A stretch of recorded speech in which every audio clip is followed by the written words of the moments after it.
Assalamualaikum warahmatullahi wabarakatuh.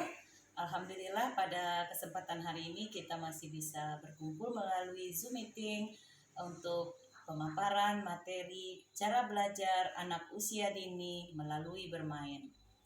Pada kesempatan ini saya hanya akan membahas tentang konsep dasar bermain.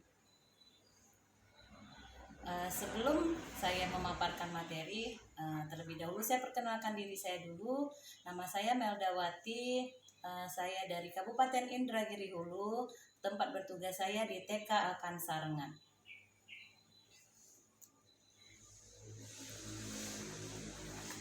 Adapun tujuan pembelajaran kita hari ini adalah pertama yaitu pengertian bermain, yang kedua jenis-jenis bermain anak, yang ketiga apakah manfaat bermain bagi anak, yang keempat yaitu jenis-jenis bermain anak, yang kelima bagaimana cara anak belajar.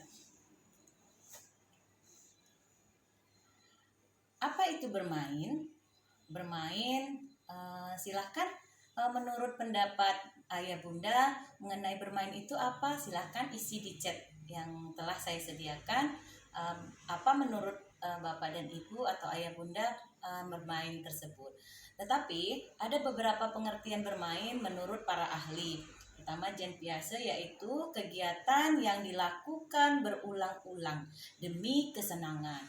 Sedangkan menurut Vygotsky, kegiatan untuk meningkatkan perkembangan kognitif bahasa melalui interaksi aktif dengan lingkungannya. Sedangkan Plato, Aristoteles, dan Froebel mengatakan bermain itu merupakan media untuk meningkatkan keterampilan dan kemampuan tertentu pada anak. Sedangkan Hale and Turner mengatakan kegiatan mengungkapkan pikiran dan perasaan anak. Jadi bermain itu bermacam-macam, ada berbagai jenis bermain, ada bermain aktif dan bermain pasif. Apa itu bermain aktif? Bermain aktif bisa dilakukan di dalam ataupun di luar ruangan. Menurut bermain dengan tangan, ada fungsional play atau motorik kasar, ada bermain pembangunan, bermain kreatif, bermain simbolik, dan permainan dengan aturan-aturan. Sedangkan permainan pasif adalah kegiatan bermain yang sering dilakukan dan di indoor atau disebut dengan di dalam ruangan dan tidak melibatkan gerakan tubuh seperti bermain video, bermain game internet, dan lain-lain sebagainya.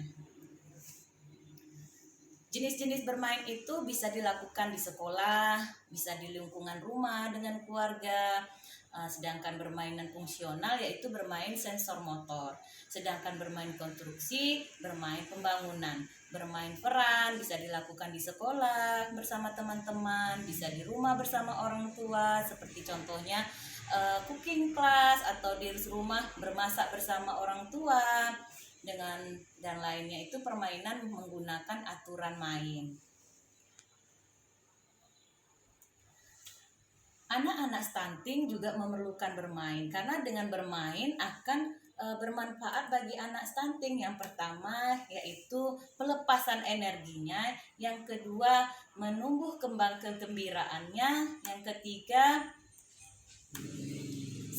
sarana memperkaya pengalaman anak, yang keempat mengurangi tekanan atau stres pada diri anak, yang kelima membantu anak tumbuh dan berkembang, yang keenam meningkatkan status kesehatan anak tersebut. Bagaimana cara belajar anak? Yaitu anak tidak belajar dengan duduk dan mendengarkan guru saja menyampaikan pengetahuan, melainkan harus aktif dan terlibat. Mereka belajar dari apa yang mereka lakukan melalui tindakan, hubungan, pertanyaan kepada guru, kesempatan untuk bermain, dan pengulangan. Anak-anak juga belajar ketika mereka bermain berlari, bertanya, bersenandung atau bernyanyi, berbicara, mendengarkan, melalui melukis, atau pada saat mereka bermain di luar, bermain bola dengan menendang, melempar bola, serta melihat pemandangan di luar, mengamati, itu akan menimbulkan pengetahuan baru bagi anak-anak kita. Pada kesempatan ini saya menyimpulkan bahwa bermain merupakan suatu kegiatan yang dilakukan tanpa paksaan, yaitu sukarela dan bersifat menyenangkan. Yang kedua, melalui bermain anak mendapatkan pengalaman baru sehingga menghasilkan ilmu pengetahuan bagi dirinya. Cara pembelajaran yang harus dilakukan harus dengan prinsip bermain, yaitu belajar bermakna dan menyenangkan.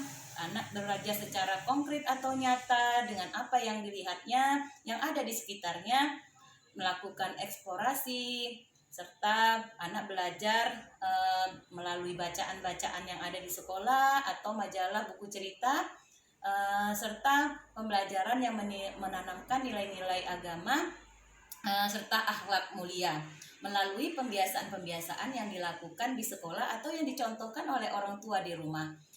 Memberikan pembelajaran seperti proyek atau desain anak. Demikian pemaparan saya pada hari ini. Terima kasih. Lebih dan kurang saya mohon maaf. Assalamualaikum warahmatullahi wabarakatuh.